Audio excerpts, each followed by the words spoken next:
Así ha sido. En el 2019, ustedes ya están, ya estamos, ¿qué día? 29 de marzo, se presume que las transferencias sectoriales ya tenían que haberles entregado. No hay ningún piso de que esas transferencias sectoriales se puedan haber entregado. No hay fondos, ¿cierto? Por lo tanto, van a ser entregadas después. ¿Qué cosa propuso Remurpe?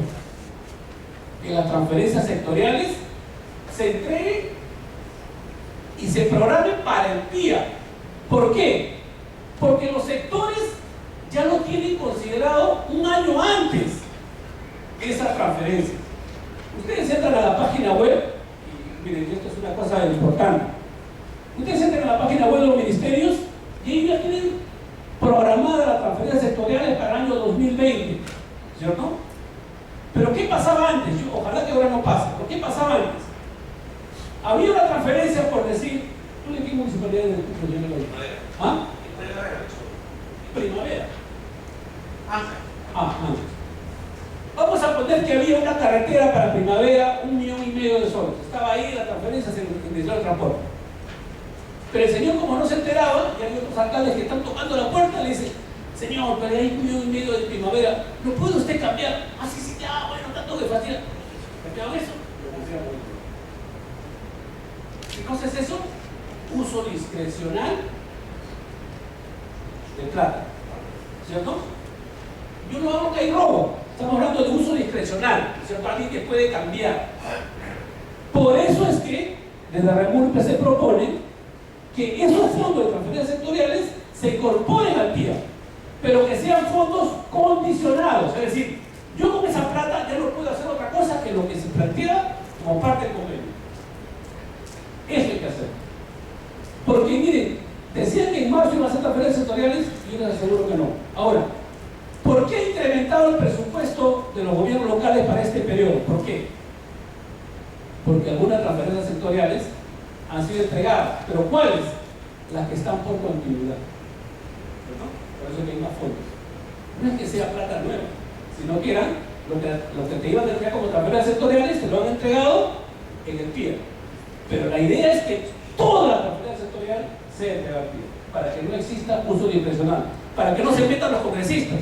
Ustedes han visto la denuncia que hicieron los congresistas, que inclusive que en la comisión de presupuesto se distribuían proyectos porque hay la posibilidad de uso discrecional, porque hay plata flotando. ¿Sí? Pasamos. Yo mismo tengo que hacer. Otras medidas tributarias, miren, y que Remurpe también tiene que decidir, porque esta es política nacional. Una primera es que deben derogarse todas las leyes de exoneración y beneficios tributarios, incluyendo las regionales. Los mismos amigos de Loreto plantean que las exoneraciones tributarias a ellos no les favorecen. Hay que eliminar todas. Y si hay que entregar subsidio, el subsidio que sea directo. ¿No? Segundo, revisión y cierre de todos los contratos de estabilidad tributaria. Y lo tercero, en medidas tributarias, es que hay que empujar desde los gobiernos locales la aprobación inmediata del reglamento de la norma 16 sobre el tema de ilusión tributaria. Esto le ha dado chuscaque a todos los grandes empresarios del país. ¿Por qué? Porque esa es una forma de ¿cómo se puede decir? Cuando el número lo dice, eludir el pago del tributo. Algunos economistas plantean que esto puede llegar inclusive a 6.000 millones de soles, es decir, 6.000 millones de soles más podría tener el Estado si es que se reglamenta la ley antielusión. Ahora, sobre buenas prácticas, ya terminando muy rápidamente, 3 cosas proponemos, que pueden haber más. Una relacionada a derechos, otra a desarrollo y otra sobre ética e integridad. En primer lugar, desde los espacios rurales, desde las experiencias de Remurpe, y para lo cual antes se hacía, bueno, se intentó hacer en este último periodo algunas, pero como les decía, por diferencias económicas era difícil hacerlo. Se proponían hacer estas, ¿cómo le llamaban? No recuerdo ahorita, pero eran una especie de pasantías, escuela. ¿Ah? Municipio escuela, ¿cierto? Municipio escuela. ¿Qué va a ser municipio escuela? Era que se tomaba como referencia una experiencia importante de gestión municipal, sea desarrollo económico, o social o de participación ciudadana, y se invitaba a alcaldes a visitar la experiencia, ¿cierto? Y todo el mundo iba a ver la experiencia. Y muchas de esas experiencias luego se han replicado, y muchas experiencias inclusive se han hecho políticas públicas nacionales. A mí me daba mucha risa, por ejemplo, cuando la esposa de Alan García, no sé su nombre, la que era argentina, ¿no? Pilar Flores, ¿no es cierto? La comenzaron a considerar como una especie de innovador, la creadora de las cocinas estas, la cocina mejorada. Y esa yo les he visto, creo que en tu distrito, yo lo he visto Reinaldo también, hace muchos años, cuando Reinaldo era alcalde, Reinaldo es joven, pero ya es alcalde de como 15 años, menos, ya habían cocinas mejoradas, ¿cierto? Desde el Remolpe ya se habían hecho esas cocinas mejoradas. Pero, por ejemplo, el tema de los yachachis, ¿no es cierto? Los yachachis, que una ONG y un amigo que anda por todo el país y que al tablo de entrevista cada rato, le dicen, es el creador de los yachachis. ¿Qué cosa es los yachachis? Es el programa que en Centroamérica había, que la CCP, la Comisión Campesina del Perú, fue a ver, y muchos esos que fueron a ver eran los alcaldes rurales, y trajeron la experiencia al Perú, básicamente al Cusco, que era lo que ya se llama de campesino a campesino. ¿Qué cosa es eso? Es que un campesino que tiene la sabiduría para unas prácticas de manejo de pasto o de sembrío de algo, les enseña a otros comuneros de cómo debe hacerse, ¿cierto? Pero como estas experiencias no se propagandizaban, vino un señor y dijo, nosotros somos los creadores, y se pasea. Miren, si Wilber era parte de esa que ellos que crearon, él creo que es profesor de ingeniero. Y eso hay en todo el país. Y lo que debemos hacer como Remolpe es comenzar a trabajar esas buenas prácticas, recogerlas y hacerlas política nacional. ¿Hay temas de enfoque de género? Sí hay. En el Cusco hay comunidades campesinas donde han juntado a las señoras, ¿cierto? Las han juntado y cada vez que a una su marido le pega o algo, la señora va, ya usted imagina qué cosa le pueden hacer a un marido, ¿cierto? Hay práctica de ese tipo, ¿no? Claro, acá todos somos machistas, salvo la mujer. En tema de desarrollo, que es donde más hay, miren, aunque ustedes no crean, en nuestro país todos los políticos, inclusive gente de izquierda como yo, hablamos y proponemos diversificación productiva y la gente dice, ¿cómo se come eso? ¿Cómo se empieza? ¿Cómo se inicia? Miren, que en los espacios rurales ya hay, ¿cómo se puede llamar? Iniciadores de lo que puede significar proceso de diversificación productiva. Lo que hay que hacer es recogerlas de ahí y es a proponerlas al país, ¿ya? Y también en ética e integridad, y básicamente ligado, en el caso de los municipios rurales, al rescate de los valores ancestrales. Mire, yo me quiero quedar aquí porque sé que ha sido muy largo. Yo normalmente hablo 8 horas, pero me es difícil hablar 15 minutos, porque se sabe que somos talleres. Así que yo me quiero quedar aquí, pero les agradezco la invitación y espero que tengan una buena elección de su punto de vista. Hasta luego, gracias.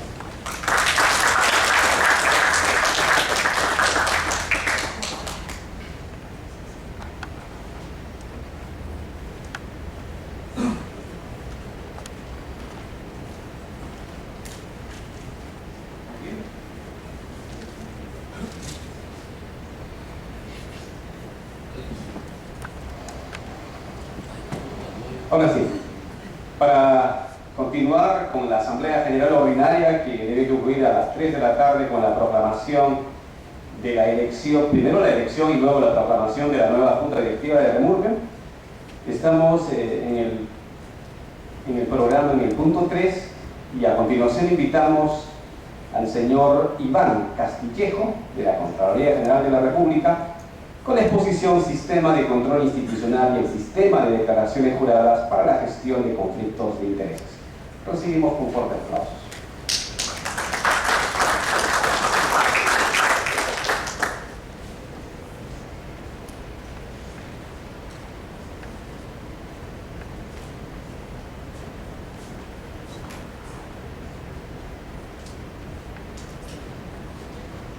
Buenos días con todos.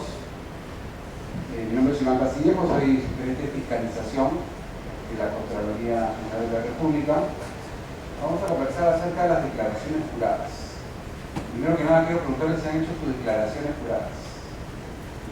A ver, levante la mano aquel que lo haya hecho. 1, 2,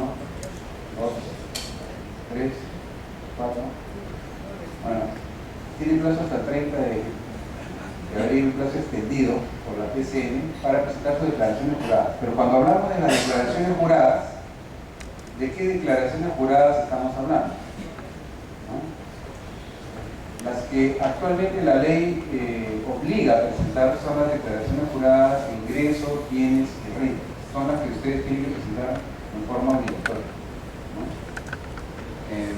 Si tienen alguna pregunta y no saben por qué no les han presentado o no les han informado, pueden comunicarse con su jefe de obra o jefe de OSI o llamar a la Contraloría al 330 de Brasil, anexo 1271, para orientarlos en la presentación de sus declaraciones juradas de ingresos, bienes y renta.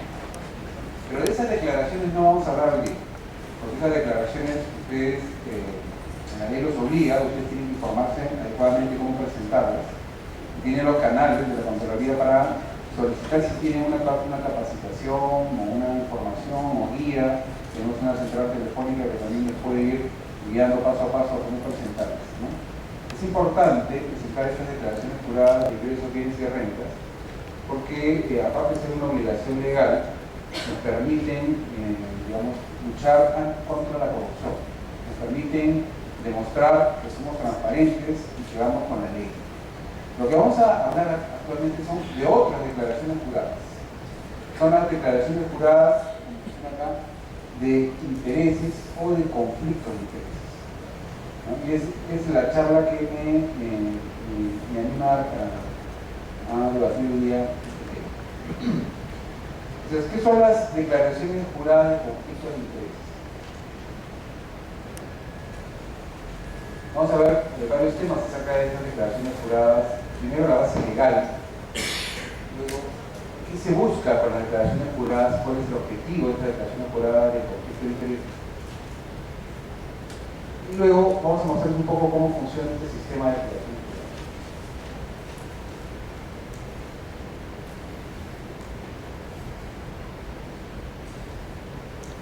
¿Cuál es la base legal? Cuando hablamos de ISAI, de normas ISAI, son las normas internacionales de los sistemas de control de todo el mundo, ¿no? En los sistemas internacionales de control tenemos el principio número 4, que es el principio de transparencia, responsabilidad y principio de buenas prácticas que todo funcionario público debe realizar. La ISAI 30, el numeral 35, habla del código ético. Los invito a revisar las ISAI que están en la internet, en todo el internet que encuentran. Son los principios internacionales para los sistemas de control gubernamental. Y es responsabilidad de ustedes conocerlos o por lo menos tener ciertas referencias. Y estas normas internacionales son las que regulan también el accionar de la Contraloría. Pues ahí se van a dar cuenta qué es lo que es la Contraloría, cómo lo hace. Luego tenemos una directiva, la 010-2018, que es una directiva de Contraloría para el Sistema Nacional de Control. Y con esta directiva es que se implementa el sistema de declaraciones juradas de intereses primero en el Sistema Nacional de Control. Pero ahora se está distribuyendo este sistema, se está difuminando o propagando este sistema en los gobiernos regionales y gobiernos locales. Ya se ha adherido a esta práctica el gobierno regional de Cajamarca, que fue el primero, lo ha seguido el gobierno regional de Tumbes. Estamos firmando también el convenio con el gobierno regional de Huancavelica, de Huánuco, de Pasco, de La Libertad y varios municipios provinciales también de diversas provincias del país. Existe también un decreto supremo emitido por la PCM, es el número 080-2018, que obliga a todo el Ejecutivo, a todos los ministerios, a presentar, sobre todo a sus directivos, a presentar declaraciones juradas de intereses. Entonces, esto es la base legal, es lo que existe actualmente con respecto a este nuevo sistema de declaración jurada de intereses. ¿Pero para qué es? ¿Qué cosa es? ¿Para qué sirve? Porque ahora tenemos dos declaraciones juradas. Antes teníamos una, que era la de ingresos, bienes y rentas, con el cual establecemos cuáles son nuestros ingresos, nuestros ahorros, nuestro patrimonio, nuestras rentas, de manera que transparentamos, digamos, la información que todo ciudadano debe conocer sobre sus autoridades.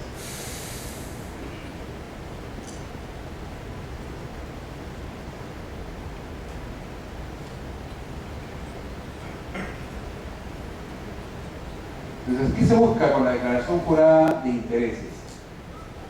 La declaración jurada de intereses busca que los colaboradores de las instituciones públicas, de modo preventivo, y esto es una herramienta preventiva, no es una herramienta punitiva, no estamos hablando de prevención, de prevenir, de actuar correctamente, de modo preventivo, declara respecto a las relaciones o situaciones en cuyo contexto los intereses personales, familiares, laborales, económicos y o financieros pudieran estar o no en conflicto con el cumplimiento de sus obligaciones y responsabilidades. ¿Qué queremos decir con esto? Cuando uno asume la función pública, tiene responsabilidades, tiene intereses públicos que cumplir. Por ejemplo, si yo soy nombrado ministro de Pesquería, ¿no? Pero anteriormente he sido, o soy incluso todavía, o pertenezco, soy dueño o soy accionista de una empresa pesquera, ¿no? Lo más lógico es que si aquí se llama para ministro de Pesquería alguien que tiene experiencia en pesquería, y normalmente quien tiene experiencia en pesquería, alguien que ha trabajado en pesca, y probablemente mantenga lazos de interés familiares, amicales, institucionales o gremiales. Pero ¿qué ocurre? Mientras yo soy funcionario público, no puedo dejar que esos intereses personales, familiares, gremiales o empresariales influyan sobre mis decisiones, ¿no? Es por eso que se transparenta esta información en una declaración jurada de intereses donde dice: sí, yo he trabajado, mi familia es dueña de estas empresas, ¿no? Etc. De manera que cuando yo voy a tomar una decisión con respecto al país, si esa decisión que yo voy a tomar entra en conflicto con mis propios intereses personales o familiares o gremiales, debo yo inhibirme. Debo decir, yo no puedo tomar esta decisión porque yo tengo más intereses, tengo un conflicto de intereses. Es ahí cuando yo debo tomar la decisión de me inhibir, ¿no? Y por eso yo tengo una declaración jurada en que es donde digo, pero que acá estos son mis intereses y estas son las empresas con las cuales mi familia tiene intereses, ya sea accionariado o algún tipo de interés, ¿no? Entonces, toda esa información yo la voy a imprimir, firmar y enviar a la Contraloría cuando asuma la función de funcionario público, ¿no? Sobre todo aquel funcionario público que va a tomar decisiones en las cuales los intereses del Estado, de los ciudadanos en general, pueden entrar en conflicto con mis propios intereses. Entonces, en el segundo punto decimos, evitando o gestionando oportunamente, que sea el caso, dicho conflicto, atendiendo la necesidad de resguardar los valores de integridad, transparencia, independencia y objetividad en el ejercicio de las actividades o funciones. Esta definición es una definición, un concepto de avanzada, seguramente no estamos acostumbrados a escuchar, ¿no? Si he visto que solamente 4 personas de ustedes han llenado su declaración jurada de ingresos, bienes y rentas, significa que no están muy familiarizados de por qué tengo que representar una declaración jurada, ¿no? Una declaración jurada es un acto en el cual yo firmo que estoy diciendo la verdad. Si miento, puedo ser procesado hasta penalmente por mentir en esa declaración jurada. Es algo bastante serio, ¿no? Y recibe cárcel hasta de 6 años, ¿no? Entonces, es una cuestión bastante seria. Cuando nosotros llenamos una declaración jurada hay que tomarlo muy en serio y la información que colocamos en ella tiene que ser veraz.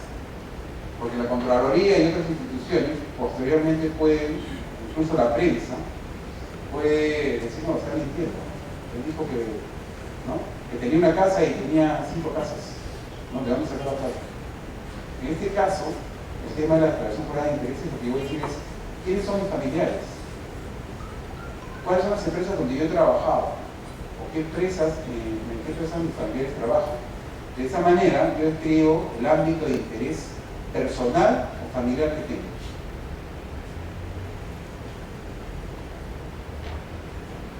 Entonces, ¿quién la debe presentar? A diferencia de las declaraciones juradas de ingresos, bienes y renta, ¿sí? Ahora sí, ¿no? A diferencia de la declaración jurada de ingresos, bienes y rentas, cuyos funcionarios, los funcionarios que tienen que presentar están en una ley, ¿no? El jefe de OGA tiene que conocer esa ley porque es la persona que dice que le menciona, le informa a los funcionarios de cada municipio, de cada gobierno regional, a quienes tienen que presentar una declaración jurada de ingresos, bienes y rentas. Y son todos aquellos que toman decisiones sobre el patrimonio, los bienes del Estado, ¿no? Todos aquellos funcionarios de tesorería, contabilidad, los directivos de todas las instituciones gubernamentales, ¿no? Que dependan del pliego. A diferencia de esto, ¿quiénes deben presentar las declaraciones juradas de intereses? Las declaraciones juradas de intereses deben presentar todos aquellos que sean sensibles de tomar decisiones en los cuales sus intereses personales pueden estar en conflicto con los intereses del Estado. Obviamente en los gobiernos locales y gobiernos regionales, los principales directivos que llevan a cabo la ejecución de las acciones del gobierno local tienen que realizar sus declaraciones, deberían realizar sus declaraciones juradas de intereses. Para esto pueden tomar un acuerdo de consejo y acordar que en este gobierno local, en este distrito, en esta provincia, o en este gobierno regional, vamos a presentar declaraciones juradas de intereses, ¿no? Actualmente es un acto voluntario que se inicia con un acuerdo del consejo.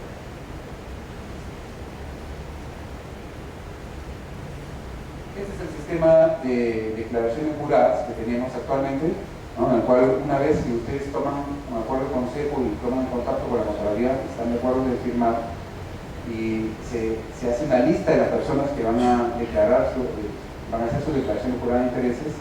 Nosotros declaramos un usuario, le enviamos al coordinador de esta labor, tenemos los usuarios para todas las personas que van a declarar.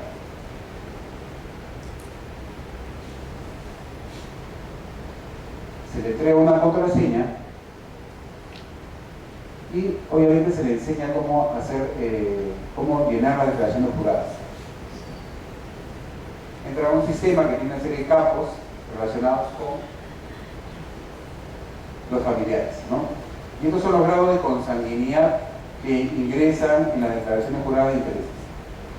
Hasta el cuarto grado de consanguinidad y al segundo grado de afinidad. De todas las personas que aparecen acá, padres, suegros, hijos, yernos, abuelos, hermanos, cuñados, nietos, tíos, sobrinos, primos, todos ellos, nosotros teníamos que ingresarlos a este sistema para, digamos, armar nuestro árbol genealógico, ¿no?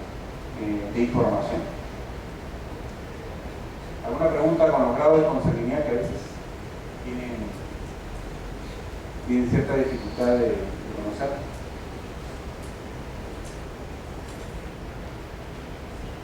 Luego se tiene una página impresa que se remite a la Contraloría, que se firma y se remite a la Contraloría General. También existe en el sistema la firma digital, o sea, si es que ustedes tienen DNI electrónico o tienen certificados digitales en sus instituciones, con los cuales ya firman digitalmente. Esta es una práctica que también se está extendiendo recientemente en los gobiernos regionales y en todas las instituciones públicas. Probablemente en unos pocos años ya todos estemos hablando solo de firmas digitales. También este sistema soporta la firma digital. Entonces, por ejemplo, nosotros registramos la información en el sistema, lo firmamos, que sea digitalmente. Si es digitalmente, no tenemos nada más que hacer. El sistema recoge y archiva automáticamente la declaración jurada. Pero si no tenemos la firma digital, entonces imprimimos esta hoja, la firmamos, ¿no? Y la enviamos a cualquier oficina regional de la Contraloría General de la República. Finalmente esto va a llegar al Departamento de Fiscalización y va a ser, digamos, resguardada, ¿no? Pero ¿qué hacemos nosotros con estas declaraciones juradas de intereses? Nosotros le vamos a enviar unas alertas a ustedes, aquellos que firmen convenio con la Contraloría y se adhieran a las declaraciones juradas de intereses de bienes y rentas, pero de intereses,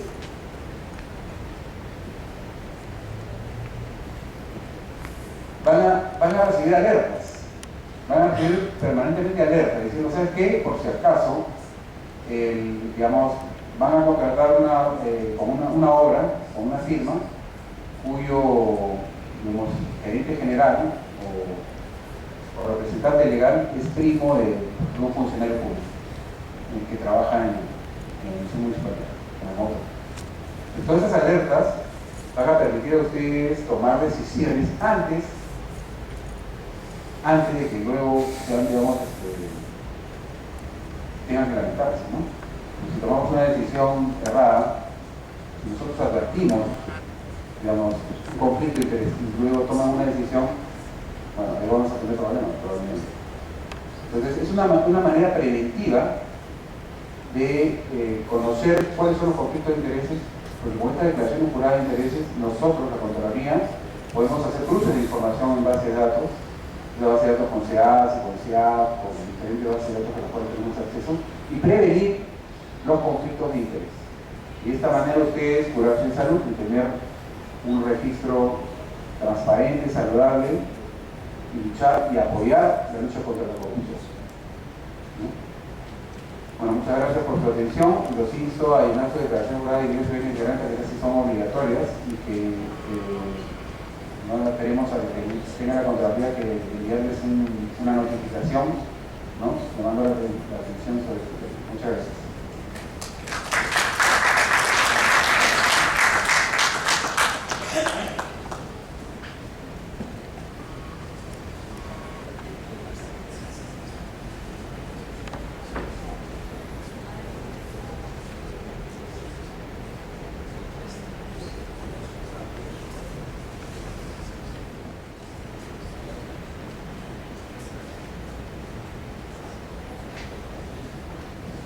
Gracias, buenos días. Bueno, como bien anunciaron, mi nombre es Armando Olarte Guerrero. Tengo a mi cargo la Subgerencia de Desarrollo del Sistema Nacional de Control en la Contraloría. Y uno de los temas en los cuales estamos trabajando fuerte es en el proceso de incorporación de los órganos de control institucional a la Contraloría. ¿Ustedes entienden o conocen lo que es un órgano de control institucional? La Contraloría tiene brazos de control. Entonces, como quiera de que la Contraloría no puede darse en la sede de la Contraloría un suficiente abasto en personal para poder llevar el control hacia todas las instituciones públicas, alrededor de 3.000 instituciones públicas que existen, se fue creando los órganos de control institucional, conocidos como los OSI, en las instituciones. A la fecha hay alrededor de 800 OSIs creados en diferentes instituciones públicas. Ahora, les comento, de repente ustedes saben, el personal que trabaja en los órganos de control institucional, salvo algunos jefes de OSI, bueno, poco a poco se han ido incorporando a la Contraloría, pero el resto del personal mía depende administrativamente de la entidad. Entonces, de alguna manera, la imparcialidad, en su opinión, cuando realiza el servicio de control, pues podría cuestionarse, ¿no? Entonces, este proceso se inicia y tiene su origen en la Ley de Fortalecimiento, la 3742, la cual faculta a las entidades del Gobierno Nacional, Gobierno Local, Gobierno Regional, a realizar las transferencias financieras a la Contraloría, basados en el presupuesto que ellos utilizan para el funcionamiento de este órgano de control institucional. Para esta incorporación es paulatina, no es, digamos, todas las entidades a la vez, y la Contraloría define cuáles son las instituciones que van pasando. Entonces, el primer grupo que ha sido definido para ser incorporado es de los gobiernos regionales, las 196 municipalidades provinciales a nivel nacional, y bueno, los distritos de Lima y Callao, las municipalidades distritales de Lima y Callao. Entonces, el proceso ya está en marcha y les voy a contar de qué trata, porque justamente ustedes están involucrados, siendo que forman parte del primer grupo, que nosotros tenemos el encargo de que durante el 2019 estos presupuestos del funcionamiento social se ha transferido, se ha trasladado a la Contraloría. ¿Okay? Entonces les voy a contar, bueno, les voy a mostrar, digamos, los sustentos, ¿no?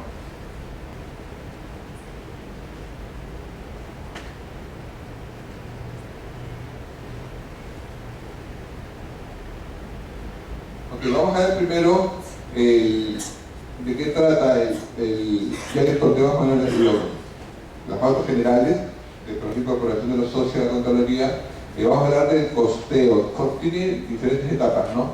El costeo. Primero debes determinar cuánto cuesta el funcionamiento de una OSI en la entidad. Después de eso, definir con la entidad cuál va a ser la transferencia financiera. ¿Por qué? Porque de lo que se trata no es de que el personal se incorpore a la Contraloría, sino se hace la transferencia financiera del costo de esas plazas. Y luego, una vez realizada esa transferencia, la Contraloría realiza concursos públicos. Y realizados los concursos públicos, ese personal es incorporado ya en las entidades, pero ya depende administrativamente de la Contraloría, ya no de la entidad. Ahora, tiene también no todas las plazas son incorporadas, ¿no? Vamos a verlo en un momento en detalle cómo son estas plazas. Luego, la incorporación de plazas se realiza, como les dije, vía concurso público. En la Contraloría, todo personal que trabaja en control tiene que ser titulado, tiene que ser colegiado y debe cumplir determinados requisitos, ¿no? Entonces, si es que este personal va a ser incorporado por concurso público, también tiene que cumplir estos requisitos. Ok, la base legal, como les comentaba, es la Ley de Fortalecimiento de la Contraloría General de la República, la 30742, promulgada ya el año 2010, el año pasado, más o menos va a cumplir un año esa ley. Con base en esa ley, la Contraloría emitió el plan de implementación para la incorporación de estos órganos de control institucional, donde se indica que no va a ser, la manera progresiva que va a ser esta incorporación. Y ya para fines del 2018 se emitió la directiva para la implementación de incorporación de los OSIs, es decir, ya el detalle, el paso a paso de cómo iba a llevarse a cabo esta incorporación. Bueno, les leo este párrafo que es el que está explícito en la ley. Dice: autorícese a la incorporación de los órganos de control institucional de las entidades del Gobierno Nacional, gobiernos regionales y gobiernos locales a la Contraloría General de la República, de manera progresiva, sujeto al plan de implementación aprobado para tal efecto por la Contraloría General de la República. Ahí les comentaba, ¿no? La Contraloría va definiendo el orden en el cual estas entidades, los OSIs de estas entidades van siendo incorporados. Ok, como les comenté al principio, uno de los principales motivos por el cual se tomó esta decisión es de que de alguna manera se ponía en tela de juicio la imparcialidad del personal que trabaja en los órganos de control institucional, dado que finalmente depende de la entidad sobre la cual está ejerciendo el control gubernamental. Es, digamos, fue la principal motivación. Adicionalmente, la labor de la Contraloría está un poco migrando, ¿no? Ya no queremos ser el ente policía, porque se nos identificaba antes, sino queremos colaborar con la gestión. Y en este caso en particular, siendo los gobiernos locales, digamos, tantas entidades y teniendo problemas de tan en común, pero que son diferentes de acuerdo al tamaño de la municipalidad, no se puede, digamos, medir igual a una entidad, una municipalidad con un presupuesto determinado con otra municipalidad con un presupuesto de repente menor. Entonces, la idea de la Contraloría es coadyuvar a la labor que ustedes realizan en el municipio, ayudarlos en su gestión. Y principalmente uno de los temas que estamos trabajando ahorita es cómo ayudarlos a ustedes en gestionar su propio control interno.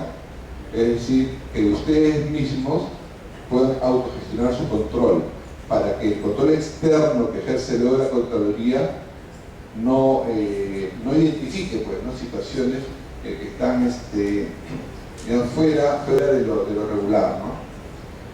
Otro tema más que es importante, miren, siendo alrededor de 1.800 municipalidades distritales, un poco menos, es bastante difícil instalar órganos de control en todas las municipalidades distritales. Entonces la Contraloría está trabajando en un proceso, en un modelo de control itinerante. Les cuento de qué trata este control itinerante. Es fortalecer las 196 municipalidades provinciales, es decir, tener órganos de control fuertes, bien fortalecidos, equipados, adecuadamente fortalecidos, para que desde esta municipalidad provincial se despliegue el control hacia las municipalidades distritales bajo su ámbito. Entonces, ese es un tema que también estamos trabajando, nos va a permitir tener control, porque, por ejemplo, estuve en Ancash, hace 2 días estuve en Ancash haciendo una exposición similar sobre este tema. Ancash tiene 20 provincias, Ancash tiene 146, si no me equivoco, municipalidades, 166 distritos, claro, pero como entidades, para los que son 146, dado que las 20 provinciales se convierten también como entidad para las distritales, ¿no? Y de esas, más o menos 87 no habían recibido control en los últimos 5 años. No habían sido visitados por la Contraloría. Y si lo llevamos, si eso lo extrapolamos, hay muchas entidades que no han sido visitadas por la Contraloría. Entonces, es por esto que se está trabajando en este concepto de itinerancia, ¿no? Para que las municipalidades provinciales, a través de ellos, pueda llegarse a realizar control en las distritales. Ok, como les decía, las etapas: determinación de costos, transferencias financieras, la incorporación de plazas.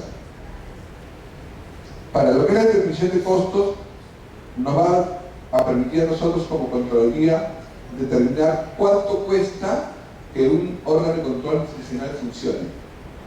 Hay que determinar cuánto cuesta, llámese en personal, en equipos, en mobiliario, si tienen locales alquilados, cuánto cuesta el local alquilado, si tienen servicios de telefonía, servicios de red. Todo ese costo debe ser adecuadamente levantado. Entonces, eso se realiza en la primera etapa. En la segunda etapa de transferencias financieras, como quiera que la Contraloría paulatinamente va coordinando con la entidad la transferencia de estos montos, en una primera etapa se ha definido que se transfiera solamente el costo del personal bajo la modalidad CAS, bajo la modalidad de servicios no personales. Todavía no se ha pedido la transferencia de lo que son equipos, de lo que es mobiliario. Entonces, la entidad se obliga a seguir dando estos servicios a la Contraloría. O sea, de principio solamente personal, y este tipo de personal que les decía. Y después, con este presupuesto transferido a la Contraloría, es donde se realiza la incorporación de plazas, ¿no? Como les decía, todo personal que se incorpora a la Contraloría, personal auditor, lo hace a través de un concurso público. Entonces la Contraloría saca a concursos públicos para que el personal, para que estas plazas, sean ocupadas. Puesto un poco del detalle, se crea una comisión de trabajo. El disparador es un oficio del Contralor al titular de la entidad, en este caso al alcalde. En este oficio se le indica, ¿no?, que en atribución a los artículos tales de la ley 3742, la Contraloría está iniciando el proceso de incorporación de los OSI de la entidad en mención. Y se les pide que forme una comisión de trabajo. Esta comisión de trabajo va a estar integrada por la persona que de la entidad, que ve el tema presupuestal, que ve el tema de recursos humanos y que ve el tema logístico, que es básicamente los tres puntos que están involucrados en el proceso de transferencia. Se pide que emitan una resolución, en este caso emitan una resolución de consejo municipal, que esa resolución sea comunicada a la Contraloría y a través del jefe del órgano de control institucional es el puente, el coordinador en este proceso. Asimismo, se determina la capacidad operativa, como decía, la capacidad operativa hasta personal por todo tipo, por todas las modalidades de contratación, sea personal 276, sea personal 728, personal CAS, servicios no personales, etc. Asimismo, la capacidad logística, muebles, computadores, equipos de telefonía, equipos de red, etc. Y luego cuánto cuesta todo esto que se ha determinado. Bueno, estos son unos formatos, el detalle es un poco ocioso que lo lea, que se le hace llegar a la entidad una vez que se decide que se inicie el proceso de transferencia. Pero la idea de este formato es identificar al detalle todo el personal que trabaja en la entidad, en el OSI de la entidad, cuál es su relación laboral, cuáles son sus ingresos de todo tipo, ¿no? O sea, básicos, algunas otras asignaciones, si es que hay seguros médicos, otras bonificaciones, etc. Y el tema logístico, tema de escritorios, sillas, mesas, otros muebles, si fuera equipos, computadores, y asimismo también levantamos información del estado en el que está, para ver que estos equipos estén en un estado adecuado de uso, ¿no? Bueno, el tema ya financiero, como les decía, para determinar cuánto es lo que se va a ir a transferir. Bueno, con relación ya a la transferencia financiera, la ley dice, ¿no?, los titulares de las entidades del gobierno nacional, gobierno regional y gobierno local realizarán la transferencia financiera hasta por el monto equivalente al total del gasto devengado al 31 de diciembre del año anterior, a la efectiva incorporación correspondiente a la actividad de la 50.00006, que esta actividad se denomina acciones de control y auditoría, así como los gastos de personal y otros ejecutados para el funcionamiento del OSI por toda fuente de financiamiento. Es importante esto de que es el 31 de diciembre del año anterior. El proceso se inició entre noviembre y diciembre del 2018. Entonces se solicitó la transferencia con base al gasto devengado al 31 de diciembre del 2017. En aquellas que se ha iniciado este año, en 2019, se les ha solicitado la información del costo al 31 de diciembre del año 2018, ¿okay? Y con ello se está trabajando. Y bueno, acá está el paso a paso de cómo se logra la transferencia financiera. El detalle es de que en el primer año de la transferencia del OSI se realizan transferencias financieras. ¿Por qué? Porque quiera que ya en el siguiente año de funcionamiento de la absorción del OSI, ya la Contraloría va a solicitar directamente que esos montos sean trasladados al presupuesto de Contraloría y ya no van a ser al presupuesto de la entidad. Ok, en el tema de incorporación de plazas, bueno, una vez determinada cuántas son las plazas que se están incorporando, cabe mencionar acá lo siguiente, ¿no? La ley indica que el personal bajo la modalidad contractual 276 no es, esas plazas no son solicitadas por la Contraloría. Entonces, esas plazas tendrán que reubicarse dentro de la entidad, no son, su presupuesto no es trasladado a la Contraloría. ¿Ok? Bueno, se tendrá que elaborar los perfiles de puestos adecuados. ¿Ya por qué? Pues porque todo personal que ingresa a la Contraloría tendrá un ingreso, como tiene el personal de Contraloría, tendrá que incluir un determinado perfil de puesto. Es decir, si necesita capacitación, se le dará la capacitación que estas personas sean necesarias, ¿no? Y luego, bueno, viene ya el proceso de selección, que como les indicaba, se realizará a través de concursos públicos. Y es más, a la fecha, no sé si ustedes revisan o han revisado la web de la Contraloría o han visto en las páginas de servir, del Ministerio de Trabajo, perdón, estamos convocando plazas para cubrir los socios, porque ya hay entidades que nos han realizado transferencias. Bueno, para que esto funcione, entonces lo que tenemos que hacer es que se le solicita a la entidad que a la fecha en la cual se determina que se absorba ese órgano constitucional, los contratos bajo la unidad CAS, locadores, ya no sean renovados, ¿no? A la fecha hemos solicitado que hasta el 30 de junio, en aquellas entidades que estamos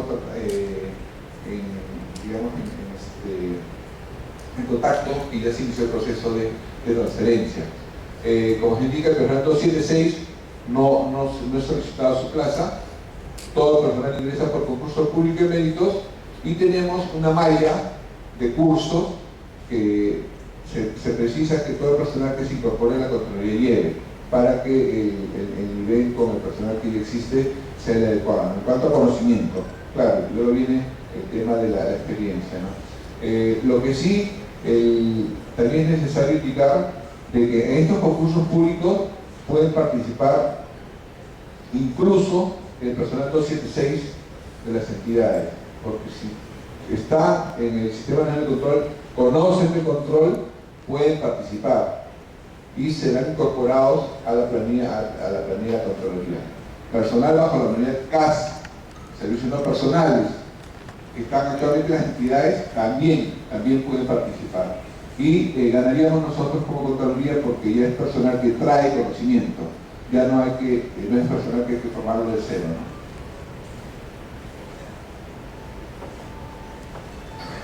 Bueno, les voy a contar un poco cómo ha sido el proceso de transferencia. Como les dije, iniciamos con los gobiernos regionales, municipales provinciales y las distritales de Lima y Callao. Acá hay un tema, ¿no? Los 25 gobiernos regionales conformaron su comisión de transferencia. Sin embargo, en los siguientes pasos del proceso han quedado 3 de ellos en calidad de omisos. Con 14 de ellos ya se tiene el monto que se va a transferir. No todos han realizado la transferencia. Y bueno, los gobiernos regionales omisos son el de Amazonas, el de Ancas y el de Ayacucho. En cuanto a las municipalidades provinciales, en un primer momento se solicitó a 118 municipalidades provinciales. Les cuento por qué no se pidió a los 196.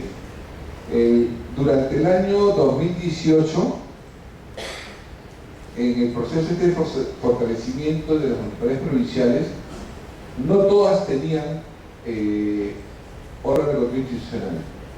Entonces la diferencia de 196 a 118 eran las que recién en el 2018 se crearon como órgano de control institucional. Y como quiera que la ley dice el monto devengado al 31 de diciembre del año anterior, en el 2018 no había que solicitar. Entonces la diferencia en municipalidades provinciales ya se inició el proceso y ya ha sido solicitado en este año. ¿Okay? De estos de acá, tenemos el caso de 6 omisos, es decir, aquellos que no han hecho caso a nada, y 78 que son procedentes, sin embargo no todos están todavía en el proceso de transferencia, no están colaborando. Y estas son las municipalidades provinciales del primer grupo que han sido omisas, ¿no? Las distritales de Lima y Callao. Bueno, hay 2 omisas, que son la municipalidad distrital de Lima y Carmen de la Legua Reynoso. Asimismo, se trabajó con otras entidades que no son ni gobierno regional ni gobierno local, que son entidades del FONAFE. para trabajar con ellos, para ver, porque son, digamos, un tratamiento de repente un poco distinto, ¿no? En ellos tenemos 3 omisos, que son estos de acá, y acá viene el tema, ¿no? Ya 27, como les decía, 27 entidades ya nos han realizado transferencia. Es decir, nosotros hemos solicitado formalmente a 100 entidades ya, porque ya el proceso está avanzado por 100, se les solicitó transferencia y de esas 100, 27 nos han transferido. El resto está en condición de omiso. Y acá hay un tema, es un tema de ley, es algo que hay que cumplir. A la entidad, el titular de la entidad finalmente es el responsable. Entonces, lo que quiero comentar, y a ustedes también para que lo tengan presente, si están en esta situación, este es un resumen, ¿no? La ley dispone que las entidades realicen la transferencia. Ya se les ha comunicado a aquellos que se les ha comunicado y están en condición de omisos o no están colaborando, de alguna manera están obstruyendo la aplicación de la ley. Y de manera tal que si obstruyen la aplicación de la ley, la Contraloría tiene la facultad de iniciar un proceso sancionador. Entonces, eso va a suceder en las siguientes semanas con aquellas entidades que están en condición de omisos, que no nos responden o que ya se terminó el monto a transferir y simplemente están retrasando esta transferencia, ¿no? Entonces, como les decía, la ley 3742 establece que las disposiciones en torno al proceso de incorporación son de obligatorio cumplimiento. Es decir, por tal motivo, la omisión total o parcial de este proceso constituye un hecho regular específico con identificación de presunta responsabilidad por incumplimiento normativo y obstrucción al proceso. Entonces, les quiero comentar, verifiquen si es que sus entidades están en esta situación, si ya han sido comunicadas, se les ha solicitado iniciar el proceso de transferencia y si no están atendiendo, no están colaborando, próximamente recibirán una notificación porque vamos a iniciar procesos sancionables, ¿no? Con los cuales tenemos facultad también. La idea es, si ya está la ley, entonces hay que cumplirla, ¿no? Y bueno, con eso culmino mi participación. No sé si tuvieran alguna pregunta o una consulta, con gusto. Bueno, señores, puntualmente, lamentablemente la Contraloría no solo coordina acciones con las provinciales en este caso. Y las provinciales, sencillamente, toda esa capacitación, esa coordinación, se lo absorben y se queda para ellos. Te digo ello porque el Contralor Nelson Schack estuvo en el lapso de la semana que pasó en la ciudad de Orley. Estuvimos en la zona, pero sencillamente no nos dio la cabida. Entonces, ¿qué podemos esperar en este caso de toda esa incorporación de capacitaciones, recomendaciones, si todo lo llevan a cabo con las provinciales en este caso? Ojalá que sea con las distritales también en este caso. Sí, gracias. Como le comentaba, ya se ha visto esa situación. Es por eso que nosotros queremos fortalecer adecuadamente los órganos de control en las municipalidades provinciales para que de ahí sea desplegado hacia las municipalidades distritales. No estuve en Guarmey, estuve en Chimbote, que fue al día siguiente de donde estuve en Contralor. Y entiendo que antes estuve en Guarmey en una audiencia pública y se invita a los municipios distritales de la provincia.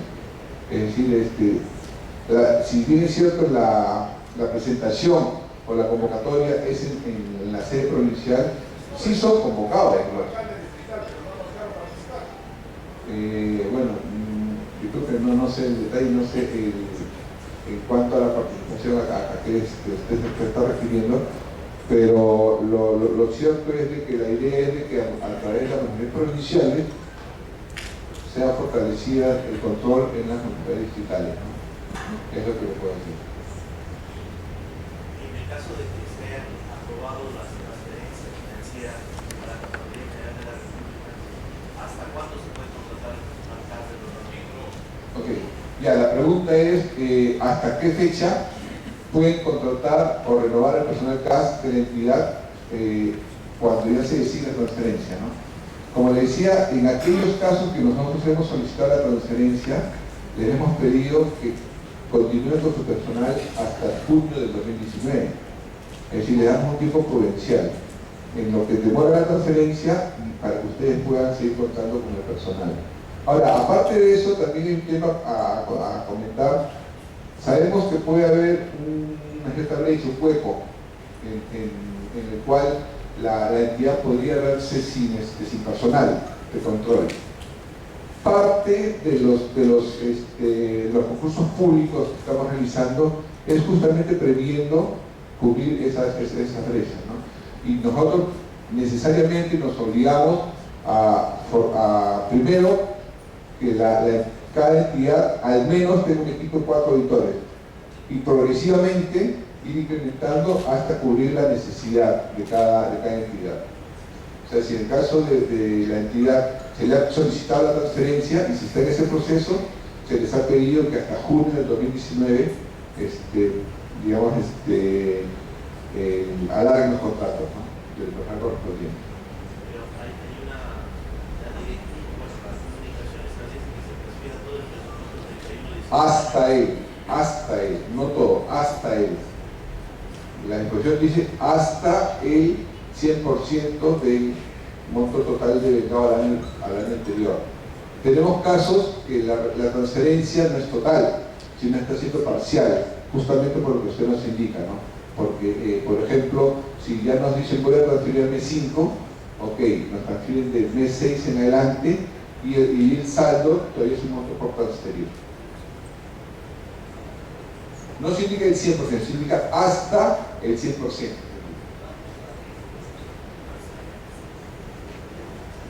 Bueno, si no hay más consultas, les agradezco por la invitación y hasta otra oportunidad.